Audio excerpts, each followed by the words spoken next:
Good morning my students, welcome in our online classes. मेरे प्यारे बच्चों, अब आपके चैनल का नाम बदल दिया गया है। पहले आपके चैनल का नाम था ब्राट सक्सेस मंत्र, हरपाल आपके साथ, लेकिन अब आपके चैनल का नाम बदल गया है। अब आपके चैनल का नाम है लेट्स क्रैक कॉम्पिटिटिव एग्जाम। मेरे प्यारे बच्चों, जो कि हम तैयारी कराने जा रहे हैं, हम लोग हमारी टीम मिलकर के जो तैयारी कराने वाली है वो होगी आपके कॉम्पिटिटिव एग्जाम से डायरेक्टली रिलेटेड। क्योंकि हम लोग यहाँ पर 7th क्लास से पूरा सिलेबस स्टार्ट कर रहे हैं, जो कि बेसिक टू हाई होगा। और जितने भी हम टॉपिक इसमें स्टडी करेंगे, जितने भी हम आप लोगों को ये टॉपिक प्रोवाइड कराएंगे, जो भी चीज़ पढ़ाएंगे, वो डायरेक्टली आपकी कॉम्पिटिटिव एग्जाम से रिलेटेड होगी। तो प्यारे बच्चों, आज हम लेकर के आए हैं क्लास 9 का मैथ का फर्स्ट चैप्टर, नंबर सिस्टम। और इस नंबर सिस्टम में मैंने जो कॉम्पिटिटिव एग्जाम के जो मतलब क्वेश्चन होते हैं, जिस तरीके के बनते हैं क्वेश्चन, उन उस तरीके से मैंने इसको तैयार किया है। तो प्यारे बच्चों, अगर ये वीडियो में आपको ये पता चलेगा कि किस तरीके से हमारा बेसिक जो होता है ना, वो कितना मतलब ज़रूरी होता है हमारे लिए। ठीक है, इसमें बेसिक टू हाई आपको हर एक चीज़ मिलेगी। शुरुआत में आपको एक एक चीज़ के बारे में बताया जाएगा कि क्या आप पढ़ोगे, कैसे पढ़ोगे, और एटलीस्ट एंड में इसका एक टेस्ट होगा बहुत बेहतरीन। हर एक चैप्टर का एक बेहतरीन टेस्ट होगा लास्ट में। और ये चैप्टर बहुत अच्छी तरीके से हम इसको 2-3 वीडियो में कवर करेंगे। तो प्यारे बच्चों, एकदम रेडी हो जाइए आप लोग, बिल्कुल शानदार तरीके से सीखने के लिए। ये नया तरीका है, इसमें हम आपको बहुत बेहतर तरीके से बताएंगे। बस आप लोगों का सपोर्ट चाहिए। और हाँ, वीडियो को एंड तक ज़रूर देखना है, क्योंकि जब तक आप लास्ट तक नहीं देखोगे तब तक आपको समझ में नहीं आएगा। तो क्लास 9 के स्टूडेंट्स रेडी हो जाओ बिल्कुल अच्छी तरीके से। आपको साइंस की, इंग्लिश की, मैथ्स की, हर एक सब्जेक्ट की आपको वीडियो मिलेगी डे बाई डे। बस आप लोगों का सपोर्ट चाहिए, साथ चाहिए। वीडियो को लाइक करो, सब्सक्राइब कर लेना चैनल को, क्योंकि आपका परिवार है। और आपके चैनल का न्यू नेम है let's crack competitive exam. Okay, तो let's start your important topic. तो पहले चैप्टर का नाम है हमारा नंबर सिस्टम। हम इसमें नंबर सिस्टम के बारे में सीखने वाले हैं। और नंबर सिस्टम में आपको हम क्या बताएंगे, आप देख लीजिए। सबसे पहले नंबर सिस्टम ही हमारा है, तो नंबर सिस्टम पढ़ेंगे इसमें सबसे पहले। और हम पढ़ेंगे decimal representation of rational number, कि रेशनल नंबर के किस तरीके से डेसिमल रिप्रेजेंटेशन होते हैं, कैसे उनको डेसिमल रिप्रेजेंटेशन में, मतलब किस तरीके से उनको डेसिमल में रिप्रेजेंट किया जाता है। Conversion of decimal number into rational number, किस तरीके से हम डेसिमल नंबर को कन्वर्जन यानी कि कन्वर्ट करते हैं, किसमें, रेशनल नंबर में। ठीक है, इस चीज़ को पढ़ेंगे हम। और representation rational number on the number line, और किस तरीके से हम इरेशनल नंबर को नंबर लाइन पे रिप्रेजेंट करते हैं। ठीक है, व्हाट इज सर्ड्स और रेडिकल्स क्या होता है, and some rules for exponents. Exponent मतलब घातांक को कुछ रूल समझेंगे। ठीक है, घातांक यानी कि घात के कुछ नियम पढ़ेंगे। तो आइए देखते हैं, सबसे पहला हमारा जो पॉइंट है नंबर सिस्टम। तो लेट्स स्टार्ट नंबर सिस्टम। तो नंबर सिस्टम में सबसे पहले आपको बताएंगे कि नेचुरल नंबर क्या होते हैं। ठीक है, नेचुरल नंबर, इनको बोलते हैं प्राकृतिक संख्या, हिंदी में बोलते हैं। और द सिंपलेस्ट नंबर, ये हमारा है नेचुरल नंबर, अर्थात प्राकृतिक संख्याएं। और प्राकृतिक संख्याएं क्या होती हैं, चलिए आइए देखते हैं। The simplest number, the simplest number are 1 2 3 4 dot dot dot dot the numbers being used in counting, these are called natural number. कि द स्मॉलेस्ट नंबर, छोटी छोटी संख्या है ना, जो कि यूज किस लिए की जाती है, काउंटिंग में, यानी कि काउंटिंग में, गिनती में यूज की जाती है, किसी चीज़ को गिनने में। आपके जो नेचुरल नंबर होंगे वो स्टार्ट कहाँ से होंगे बच्चों, 1 से स्टार्ट होंगे, और ये चले जाएंगे इन्फिनिटी मतलब अनंत तक। ठीक है, तो आपको याद रखना है कि नेचुरल नंबर स्टार्ट कहाँ से होते हैं, 1 से, और ये इनका यूज कहाँ किया जाता है, काउंटिंग में यूज करने के लिए किया जाता है इनका इस्तेमाल। ठीक है, तो दीज आर कॉल्ड, आप यही आपके नेचुरल नंबर कहलाते हैं। ठीक है बच्चों, आगे बात करते हैं बच्चों होल नंबर। इसका मतलब होता है पूर्ण संख्याएं। और the natural number along with the zero, यानी कि नेचुरल नंबर, वही नेचुरल नंबर जो भी अभी आपको मैंने ऊपर बताए थे, along with the zero, zero के साथ, from the set of whole number.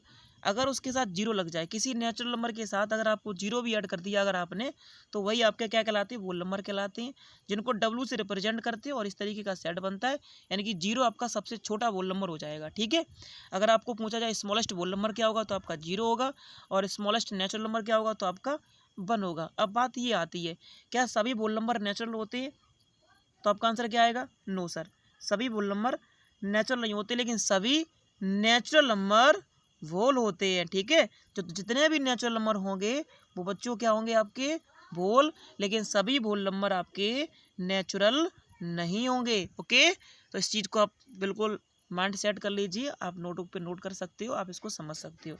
अगला आपका पॉइंट है इंटीगर्स। इंटीगर्स को हिंदी में बोलते हैं पूर्णांक। The natural number there negative and zero make up the integers, कि नेचुरल नंबर और उनके नेगेटिव्स और जीरो क्या बनाते हैं, इंटीजर बनाते हैं। क्या बनाते हैं, इंटीजर्स। ये आपके इंटीजर्स हैं। ठीक है, यानी कि नेचुरल नंबर और नेगेटिव, यानी कि जो नेचुरल नंबर थे अभी आपको मैंने बताया था कि नेचुरल नंबर 1 से स्टार्ट होते हैं, वो नेचुरल नंबर और उन्हीं के नेगेटिव, देयर नेगेटिव मतलब उन्हीं के नेगेटिव और जीरो मेकअप द इंटीजर्स, ये आपस में मिलकर के क्या बनाते हैं, इंटीजर्स बनाते हैं। फॉर एग्जांपल इंटीजर्स को जेड से डिनोट करते हैं। For example -4, -3, -2, -1, 0, 1, 2, 3, 4, it these are integers. Okay, including zero. अब बात जीरो की आती है, तो जीरो क्या है, तो जीरो एक ऐसा नंबर है जो कि ना तो पॉजिटिव इंटीजर होगा ना ही नेगेटिव इंटीजर होगा। हाँ, जीरो इंटीजर्स है, बट ये नहीं है कि जीरो को नेगेटिव बोल दें या पॉजिटिव बोल दें। ना जीरो को नेगेटिव बोल सकते हैं, ना जीरो को पॉजिटिव बोल सकते हैं। ठीक है, the set of integers contain positive number भी होते हैं, ये नेगेटिव भी होते हैं और जीरो। ठीक है, ये सेट यानी कि नेगेटिव इंटीजर्स का जो सेट होता है वो नेगेटिव, पॉजिटिव और जीरो के साथ मिलकर के बनता है। ओके, आगे बात करते हैं बच्चों रैशनल नंबर की। व्हाट इज रैशनल नंबर, तो a rational number is a number which can be put in the form P upon Q.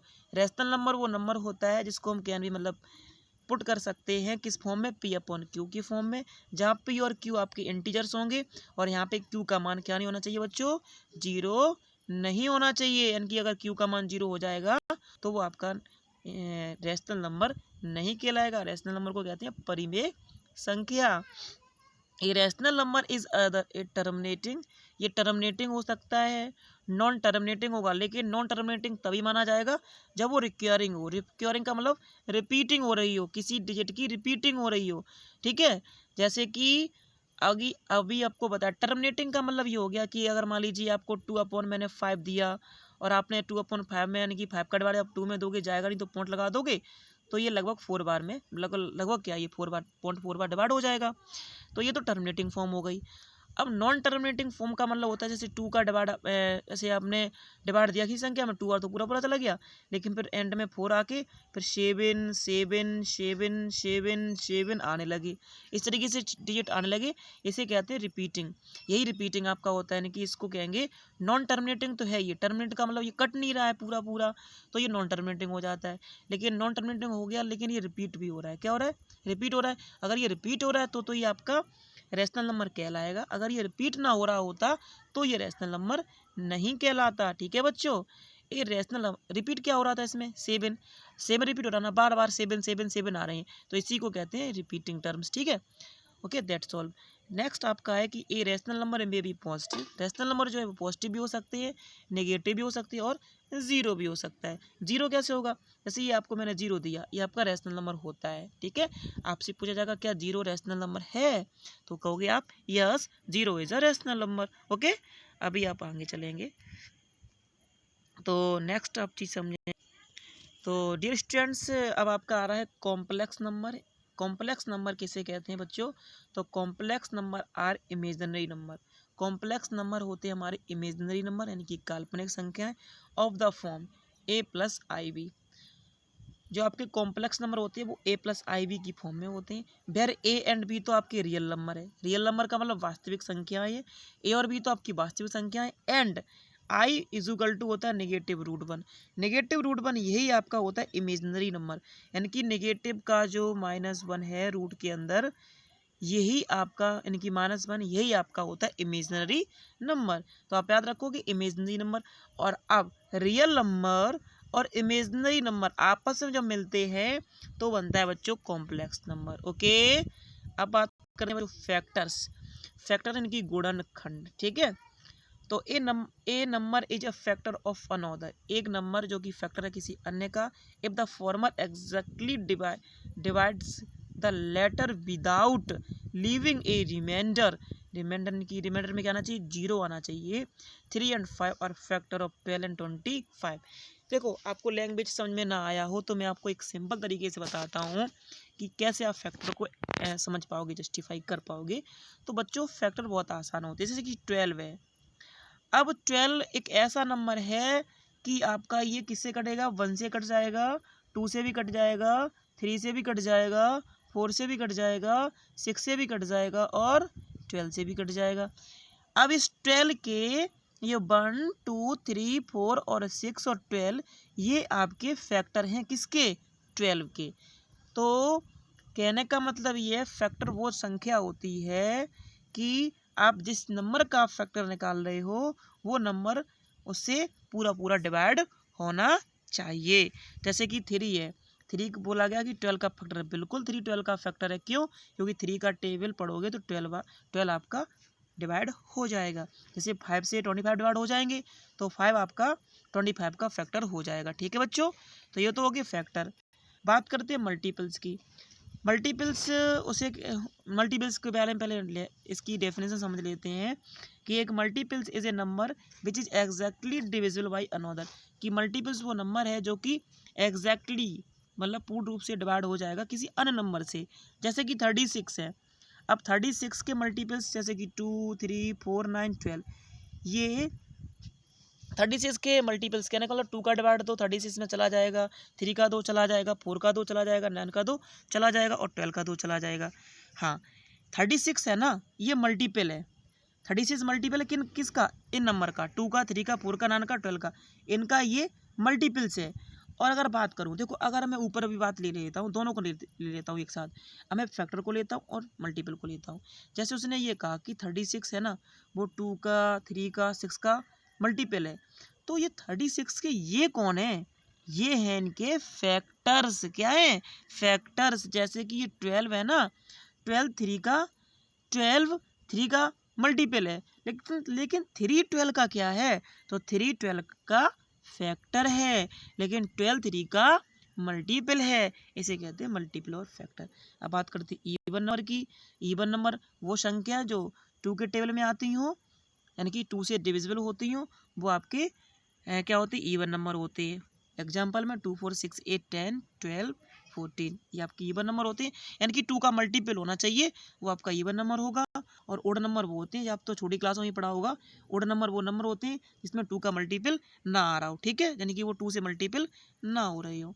बात करते हैं प्राइम नंबर की और कंपोजिट नंबर की। तो प्राइम नंबर और कंपोजिट नंबर क्या होते हैं कि all natural number which can not be divided by any number other than 1 and itself. कि वो नंबर, वो सभी नेचुरल नंबर जो किसी अन्य नंबर से डिवाइड नहीं हो सकते हैं। डिवाइड किससे होंगे, सिर्फ बच्चों 1 से, और इटसेल्फ का मतलब खुद से। ऐसे नंबर को हम कहते हैं प्राइम नंबर। क्या कहते हैं बच्चों, प्राइम नंबर। अब प्राइम नंबर जैसे कि 1 है, 1 तो प्राइम नंबर होता नहीं है।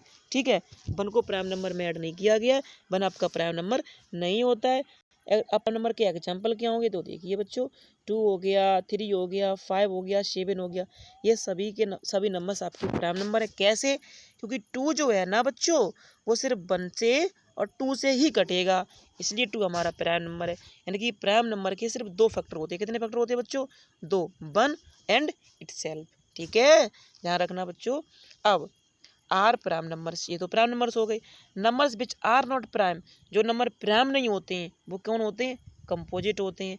अब ये बात आपको तो चलो ये तो बहुत आसान हो गई कि जो प्राइम नहीं होगा वो कंपोजिट होगा, जो कंपोजिट होगा वो प्राइम नहीं होगा। ये तो बिल्कुल ईजी है सर, हम पहचानेंगे कैसे ये कंपोजिट नंबर है। सबसे बड़ी बात तो ये आती है।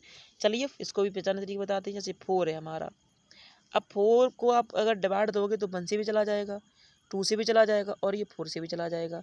ये 1 से 2 से 4 से सभी से डिवाइड हो रहा है, अर्थात ये हमारा जो 4 है ना, ये हमारा कंपोजिट नंबर है, क्योंकि इसके 2 से ज़्यादा फैक्टर आ रहे हैं। और जिसके 2 से ज़्यादा फैक्टर आएंगे बच्चों वो हमारा कंपोजिट होगा, और जिसके दो फैक्टर होंगे वो हमारा प्राइम होगा। ठीक है बच्चों, तो आप समझ सकते हो, आप कर भी सकते हो। आप 1 से लेकर 100 तक जितने प्राइम नंबर होंगे वो मैं कमेंट बॉक्स में आप लिख करके भेजोगे। ठीक है, ये आपका होमवर्क होगा।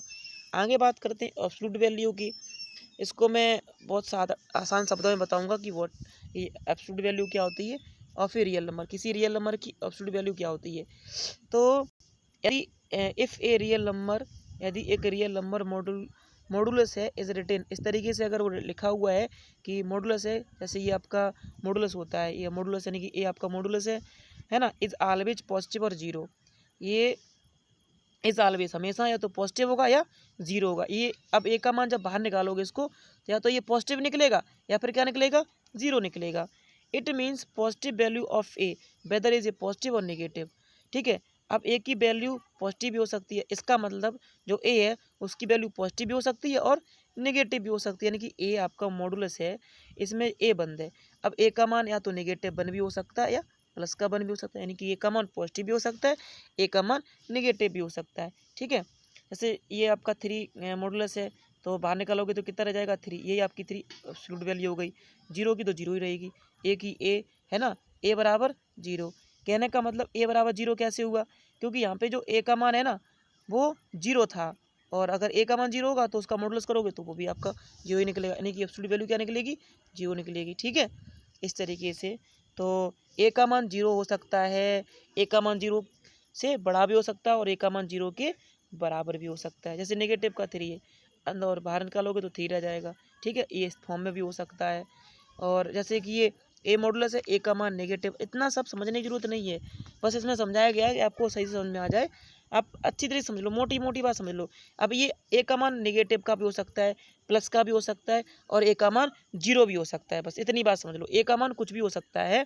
और इसको जब बाहर निकालोगे, अगर जीरो अंदर है तो जीरो ही आएगा इसका आंसर, अगर मान लीजिए नेगेटिव की कोई चीज़ अंदर है तो वो प्लस की निकलेगी बाहर। ठीक है, बस इतनी समझो चीज़ें, ज़्यादा दिमाग लगाने की जरूरत नहीं है ना, मेन चीज़ समझ लो, मेन पॉइंट क्या है। बस बात करते हैं इरेशनल नंबर की। इरेशनल नंबर को हिंदी में बोलते हैं अपरिमेय संख्या, कि all real number are irrational, सभी रियल नंबर होते हैं वो इरेशनल होते हैं। इफ एनी, इफ यदि, एंड मतलब और, ओनली मतलब केवल, यदि और केवल यदि there decimal representation in non terminating, कोई भी रियल नंबर हो वो आपका रेशनल होगा, लेकिन कुछ शर्तें हैं। वो शर्तें ये है कि decimal representation is non terminating होना चाहिए। तो डेसिमल रिप्रेजेंटेशन निकलेगा, यानी कि मान लीजिए आप 2 में डिवाइड 7 से दे रहे हो, अगर आपका 2 का डिवाइड अगर 7 में दिया और आपका ये कटे ना, चलता चला जाए इस तरीके से 2.4 3 2 5 3 7, यानी कि टर्मिनेट भी नहीं हो रहा है और टर्मिनेट भी नहीं हो रहा है। ठीक है, टर्मिनेट भी नहीं हो रहा और रिपीट भी नहीं हो रहा है, नॉन रिपीटिंग भी है और नॉन टर्मिनेट भी है, यानी कि इरेशनल नंबर वो नंबर होते हैं जो नॉन टर्मिनेटिंग और साथ में नॉन रिपीटिंग हो। एक तो नॉन टर्मिनेटिंग भी हैं और साथ में नॉन रिपीटिंग भी हैं, तो वो नंबर आपके इरेशनल कहलाते हैं। और वो नंबर आपके इरेशनल नहीं होंगे जो नॉन टर्मिनेटिंग हो और रिपीटिंग हो, नॉन टर्मिनेटिंग हो रिपीटिंग हो तो वो आपके इरेशनल होते हैं, लेकिन नॉन टर्मिनेटिंग और नॉन रिपीटिंग वाले नंबर आपके इरेशनल होते हैं। For example √2 √3 Pie dot dot dot, इस तरीके से। ठीक है, आई थिंक आपको समझ में आ गया होगा इरेशनल नंबर क्या होते हैं। ठीक है, अब कुछ और पॉइंट्स हैं उनको डिस्कस कर लेते हैं कि rational number and irrational number taken together form A set of real number, कि जो आपके रियल नंबर होंगे वो आपके इरेशनल और रेशनल दोनों तरीके के हो सकते हैं। ठीक है, इसमें कहा गया है कि जो आपके रियल नंबर होते हैं कि वास्तविक संख्याएं वो आपकी रेशनल और इरेशनल दोनों तरीके की हो सकती हैं। ठीक है,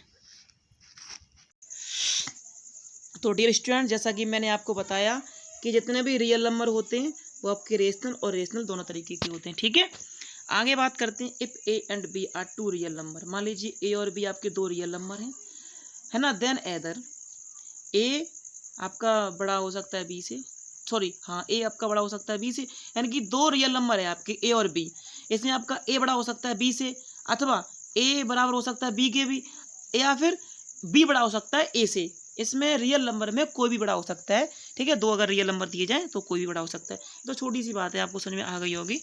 आगे देखो, negative of an irrational number is an irrational number. अगर आप किसी इरेशनल नंबर को नेगेटिव, मतलब negative of an irrational number, एक इरेशनल नंबर का नेगेटिव हमेशा इरेशनल नंबर ही होगा, यानी कि कोई इरेशनल नंबर नेगेटिव है, ठीक है, तो वो किसी भी इरेशनल नंबर का नेगेटिव करोगे तो नेगेटिव ही, मतलब इरेशनल नंबर ही रहेगा। ठीक है, आगे देखेंगे, the sum of an irrational number, sorry the sum of a rational number, the sum of a rational number with an irrational number is always irrational. क्या कहा है the sum of a rational number with an irrational number, कहा गया है कि अगर हम किसी रेशनल नंबर का सम यानी कि जोड़ अगर किसी इरेशनल नंबर से करते हैं तो हमेशा मुझे इरेशनल नंबर ही मिलेगा। ध्यान रखना, ये पॉइंट्स आपको लिखने हैं, आप लिख लेना इनको एक बार, तभी आपको समझ में आएंगे अच्छी तरीके से, ठीक है। वरना आप एक बार पढ़ लिया, आप दोबारा पढ़ना तो फिर भूल जाओगे आप। The product of a non zero rational number, यानी कि नॉन जीरो का मतलब जैसे जीरो भी आपका रेशनल नंबर होता है, आप जीरो को छोड़ करके आप किसी भी रेशनल नंबर का प्रोडक्ट का मतलब मल्टीपल किसी इरेशनल नंबर में करोगे तो आपको ऑलवेज का मतलब हमेशा इरेशनल नंबर ही मिलेगा। कहने का मतलब ये है कि अगर आप नॉन जीरो रेशनल नंबर यानी कि जीरो नहीं होना चाहिए और इसके जीरो के अलावा कोई भी रेशनल नंबर हो उसका मल्टीपल अगर आप इरेशनल नंबर में करोगे तो आपको इरेशनल नंबर ही मिलेगा, ठीक है। आगे देखेंगे, the sum of two irrational number is not always an irrational number. कहा गया है कि अगर आप दो इरेशनल नंबर का सम करते हो, कोई आपके पास दो इरेशनल नंबर है, आपने उनका ऐड किया, ठीक है, आप उनको ऐड करते हो तो जरूरी नहीं है कि आपको इरेशनल नंबर ही मिले, ठीक है, रेशनल भी हो सकता है। ध्यान रखना, ये बातें अभी आपको समझ में नहीं आ रही होंगी, मैं विश्वास दिलाता हूँ कि आप वीडियो को सभी पार्ट्स अगर वीडियो के अगर देखो मतलब जितने भी पार्ट्स इस चैप्टर की सारे देखोगे तो आपको वास्तव में समझ में आएगा, ठीक है। अभी सिर्फ बेसिक है, आपको मैंने कहा था ये बेसिकली समझते चले जाओ, इनको नोट करना, आराम से समझ में आएंगे। The product of two irrational number is not always an irrational number, यानी कि जोड़ने से जरूरी नहीं है कि दो इरेशनल नंबर को जोड़ो तो इरेशनल ही मिले, और जरूरी नहीं है कि दो इरेशनल नंबर का मल्टीपल करो तो आपको इरेशनल ही मिले, आपको रेशनल भी मिल सकता है, ठीक है। आगे बात करते हैं रेशनल नंबर की पहचान। अच्छा देख सकते हो स्क्रीन पर, जैसे कि 3, 4, 7/3, 5/2, -3/7, 2.7, 3.923 है ना। इस तरीके से आपके कोई भी नंबर लिखे हो वो आपके रेशनल नंबर होते हैं, और इरेशनल नंबर की पहचान ये होती है √2, √3, √5, √6, पाई, और ये इन्फिनिटी तक ऐसे काटते चले, कटेगा नहीं और कोई टर्मिनेटर भी नहीं होगा, ना टर्मिनेट हो रहा ना रिपीट हो रहा, ठीक है। इस तरीके के नंबर आपके इरेशनल नंबर यानी कि अपरिमेय संख्याएं कहलाती हैं। बात करते हैं इमेजिनरी नंबर की। इमेजिनरी नंबर वो होते हैं कि जैसे कि नेगेटिव रूट के अंदर कोई नेगेटिव का नंबर लिखा हो वो आपका इमेजिनरी नंबर कहलाता है, ये इमेजिनरी नंबर की पहचान होती है, ठीक है। इस तरीके से आप इमेजिनरी नंबर को पहचान सकते हो। पाई का मान ये होता है, और पाई, हाँ, ये पाई का मान 22/7 रखा जाता है। क्यों रखा जाता है? क्योंकि पाई की वैल्यू और 22/7 की वैल्यू लगभग सेम टू सेम होती है, इसलिए हम लोग पाई बराबर 22/7 ले लेते हैं जब हम लोग सॉल्यूशन करते हैं ना उसमें मेंसुरेशन में, तब ये काम आती है। सॉरी दोस्तों, आपको बाहर की आवाज़ थोड़ी सुनाई दे रही होगी, घर पे हूँ तो ये थोड़ी छोटी मोटी तो प्रॉब्लम आपको आती रहेंगी आपके साथ, ठीक है। ओके बच्चों, आज के लिए बस इतना ही। अब आपको कल इसकी एक्सरसाइज करवाएंगे, आज तो फिर बेसिकली मैंने आपको समझाया है, कल इसकी एक्सरसाइज होंगी, कुछ क्वेश्चंस लगवाएंगे, ठीक है। तो आई होप, उम्मीद करता हूँ आपने वीडियो को अच्छी तरीके से देखा होगा, समझा होगा और इम्पोर्टेंट पॉइंट्स को नोट भी किया होगा। थैंक यू बच्चों, have a nice day. Okay.